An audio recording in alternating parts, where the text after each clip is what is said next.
Welcome to the Successful Nonprofits Bonus Break. I'm your host, Dolph, and in today's bonus break, I am going to be sharing with you the secret to board onboarding.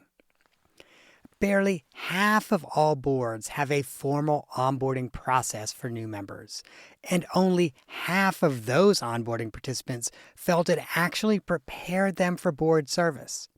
In other words, friend, only 25% of new board members felt that they were given the experiences, the training, and the information necessary to be a good board member. In designing your organization's onboarding process, you want to ensure that it will inform, inspire, and initiate new board members. Because, my friend, that's the secret sauce to taking your onboarding from okay to exceptional. And in today's bonus break, I am going to explain how to do that. The bonus break is a short episode you can listen to while taking a tea break and get the added bonus of making you and your nonprofit stronger. Once again, I'm Dolph, and I'm a consultant, a coach, and a confidant for leaders at small and large organizations across the country. And in this bonus break and all of my work, I bring 3 decades of leadership and consulting experience building, growing, leading, and repairing organizations. And once again, in today's bonus break, I am going to share with you how to take your onboarding from okay to exceptional. And I am going to do that by explaining the 3 I's of board orientation. Those 3 I's are inform, initiate, and inspire. My friend, for years as an executive director, I did onboarding wrong. As I think back to my very first executive director job over 20 years ago, I will always remember that the board leadership and I designed a half-day onboarding training, and it's what I call the fire hose orientation because it left everybody feeling numb and less inspired. Now, just about 4 years ago, I began experimenting with a better way to onboard new board members during an interim engagement. And I've always felt that my interim engagements are a great opportunity to do some real experimentation in an organization that I've become really familiar with. Over the last 4 years, I have created and fine-tuned this onboarding system so that I know for a fact it works so much better than, frankly, what has become the tried and true half-day onboarding training. In the last bonus break, I shared with you the importance of a multi-session onboarding process that mimics board service. If you missed that episode, I have linked to it in the show notes on your phone. It is definitely worth your time to give it a listen. Because in this bonus break, I'm going to share with you how to create more meaningful onboarding sessions that truly inform, initiate, and inspire your new board members. At the start of the bonus break, I shared that troubling statistic that only 25% or only 1 in 4 new board members felt they were given the experiences, the training, and the connections necessary to be a good board member. If your onboarding is in the top 25% of all of the board onboardings across the country, you are probably informing new board members pretty well. But let's face it, 75% of nonprofits are falling short in this area. So let's just take a quick moment, even if you are doing the informing piece well, and discuss exactly what information we need to share with our new board members. In a nutshell, we need to give new board members the information they need to govern the organization. And at a minimum, this includes providing detailed information on your bylaws, your board policies and procedures, your expectations of board service. Think about it. That's, for example, hey, what attendance requirements do we have? Do we have a fundraising give-get or the expectation that everyone make a personal gift? Do we expect that our board members are going to be participating in committees? Make sure you outline all of those expectations as part of informing your board prospects or new board members about what they need to know. You also want to make sure that you provide committee descriptions, as well as the roles and responsibilities of those committees, your board meeting schedule, your organization's history, a high-level overview of your strategic plan, and if you're a couple years into it, maybe also make sure that your board knows what you've achieved and where you've struggled. Your finances, just making sure that your board not just understands your current financial position, but a little bit of the history, where you have come over the last few years. And then, of course, your fundraising strategy, and then staff and board structures, which will always include current organizational charts. I know that many organizations are going to have to assemble and update these documents because I probably just listed about 10 or 11 documents. And let me just say that your annual board orientation process is a good opportunity to ensure that all of your documents are reviewed every single year. But let's face it, even those onboarding processes that focus solely on informing new board members often don't cover each of the items I just mentioned. And like the onboarding I was a part of during my first executive director job, this orientation process is usually completed in a single session that lasts 3 to 5 hours. During this meeting, new board members are subjected to a series of presentations and manuals, and frankly, what starts to feel like a never-ending assault of information. And that's why I call this type of orientation the fire hose, because the onboarding is one-directional communication that leaves little opportunity for interaction and hands-on learning. As a result, most of our newly appointed board members walk away from the fire hose orientation feeling numb and having less enthusiasm for the organization and its mission. So please, if you want your board members to remember the information that you want them to know, break this really long session up into several smaller sessions of 90 minutes each. Now, let's talk about the next 2 I's of board orientation. The very next one is inspire. Everything we do in board onboarding needs to inspire your new board members while also educating them and preparing them for leadership service. Inspiring includes offering real-world scenarios to discuss, breakout discussion groups, opportunities to shadow programs and meet clients, and the chance to practice what they've learned before their first board meeting. So as we design onboarding, it is important that we ask ourselves how each slide in a presentation, each planned activity, and each structured discussion inspires our incoming or new board members and strengthens a commitment to the organization. If you're looking for just a little bit of inspiration about ways that you can make a more inspiring onboarding process, here are 6 ways you can include moments in your onboarding session that will inspire. First of all, consider storytelling sessions. Have some long-standing board members or clients share impactful stories. Make sure that they keep it short and only choose those who are the most impactful and inspirational at telling their stories. This personal touch can deeply resonate and inspire a sense of purpose among your incoming board members. The next thing I want you to consider is simulation exercises. So create some scenarios where prospective members must respond to real-life challenges.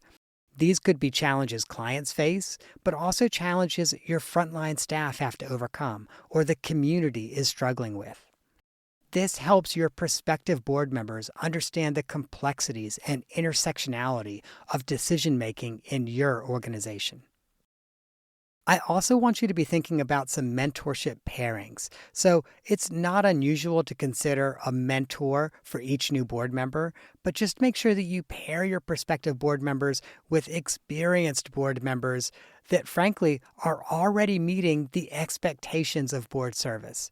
That way, as they're providing guidance and deeper insight into the organization's culture and mission, they will be bringing on new board members to meet those expectations.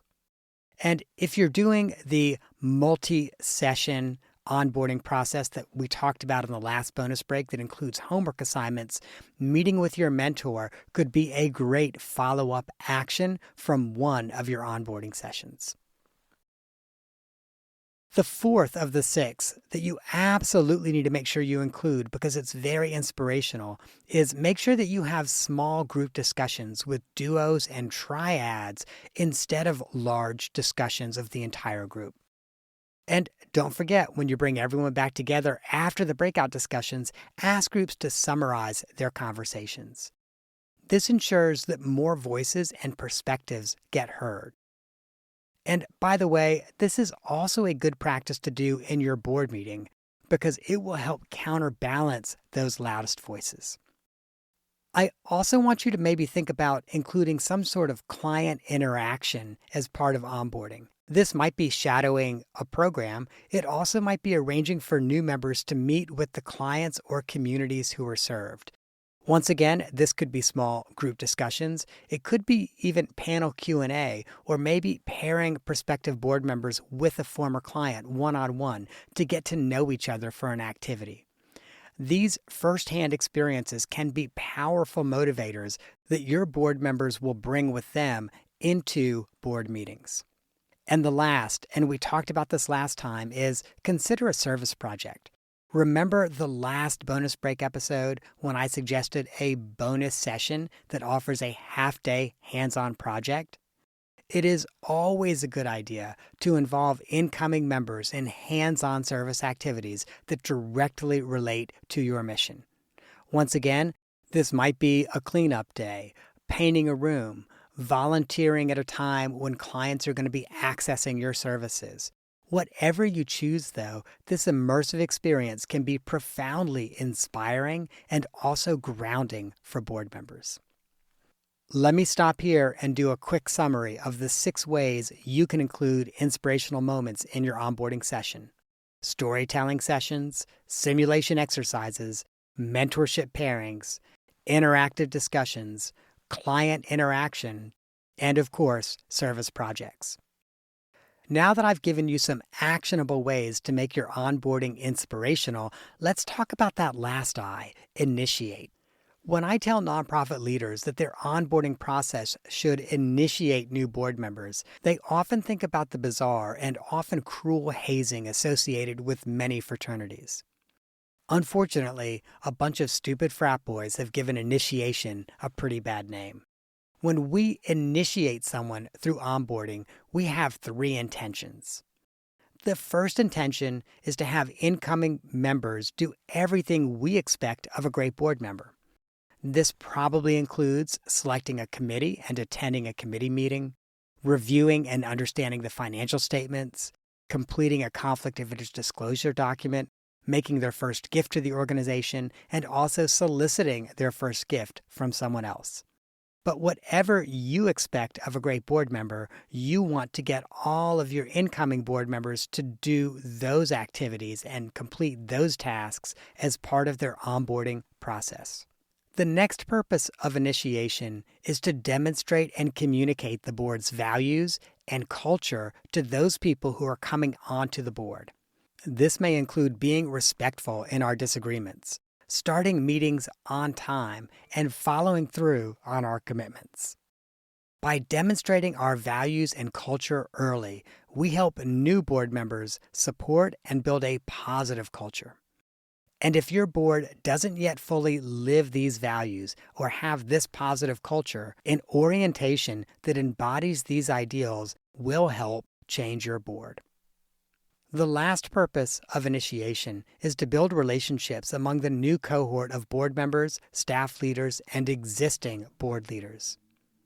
This ensures that your new board members attend their very first meeting with strong connections to other people around the table or in the Zoom.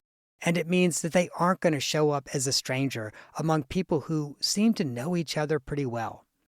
These relationships will enhance your board's connections, making your board stronger in the best of times and more resilient when facing challenges or disagreements.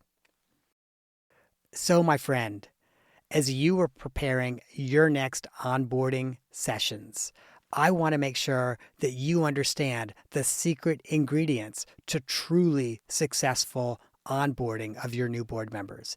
And I always call them the 3 I's: inform, initiate, and inspire. And let me just remind you, I did this wrong for years. Eventually, I got tired of recruiting what I would hope would be great board members, but instead being able to divide every new class of board members into a third. A third were great, a third were average, and 1/3 were underperformers. I am so grateful for the clients who have let me experiment and iterate so that we could develop the perfect onboarding that results in truly high-performing board members. With the last bonus break on creating a multi-session onboarding, and this bonus break about that secret sauce, inform, initiate, and inspire, that makes an onboarding exceptional, you, my friend, have all the information necessary to structure a dynamic and effective board onboarding. But I also know for many organizations, this is more work than their current board can take on. This could be true for any number of reasons, but most often it is because your current board leaders don't have the bandwidth or don't demonstrate the commitment to follow through on projects like this. And if you're nodding your head, friend, that your board doesn't have the ability to take this important step that will re-energize and strengthen your board, if you are thinking to yourself, gosh, I have a hard time even getting the board to show up at meetings or respond to emails, please reach out to me to see if our board recruitment and onboarding services might be the right fit for your board. Over the past few years, board recruitment and onboarding services have been in high demand at successful nonprofits. And frankly, we have seen the difference that they make for a board and for an organization.